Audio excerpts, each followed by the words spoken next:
Have you ever wanted to learn how to play an instrument, but you didn't try because it just seems too difficult? Well then don't fret, because learning the basics of guitar is as easy as pie. What we will learn today is the parts of the guitar, how to hold the guitar, how to play notes and chords, and we'll also learn some useful tips. But let's start with the parts of the guitar. The guitar can be divided into three major parts: the body, the head, and the neck. The head, or the peg head, contains the tuning pegs and the nut. The neck, the narrow part that connects the head and the body, contains the sections divided by ridges called the frets. The body contains the pickguard, the bridge, the saddle, and the sound hole. On the back of the guitar is the heel, the curved part. On the front is 6 strings. They are named from lowest to highest: E, A, D, G, B, and E. You can remember them with a simple mnemonic: elephants and donkeys grow big ears. Now we'll learn how to hold it properly. There are a few different methods for knowing how to hold a guitar, but I'll explain how to use the casual method. Whenever you're sitting down, you will rest the waist of the guitar over your right leg and hold it right up against you.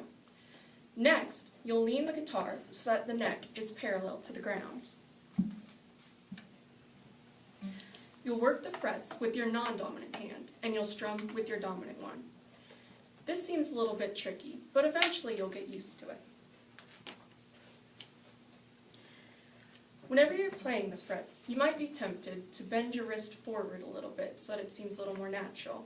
However, you should instead straighten your wrist out and bring it forward so that it's easier to reach the farther notes. Now let's learn how to pick out some notes. The strings are each named for the notes that they play whenever they're plucked.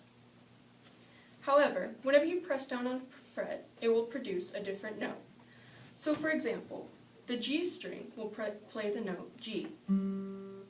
However, when you press down on the 2nd fret, it will produce the note A.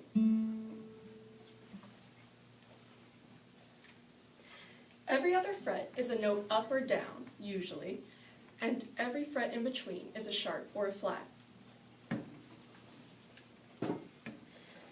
And again, trying to work the frets with your non-dominant hand is a little bit tricky at first, but as you play more and more, it will come naturally.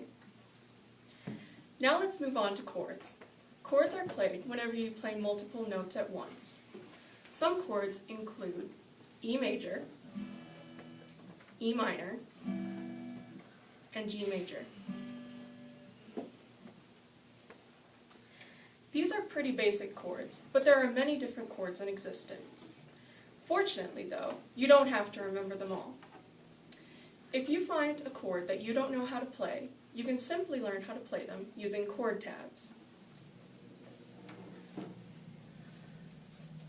The chord tabs display the string, the fret, and the finger position of the chords you want to play. The numbers stand for where your fingers are supposed to be, with 1 being your index finger, 2 being your middle finger, 3 being your ring finger, and 4 being your pinky. So for example, to play C major, you would put your 1st finger on the 1st fret of B, you would put your 2nd finger on the 2nd fret of D, and you would put your 3rd finger on the 3rd fret of A.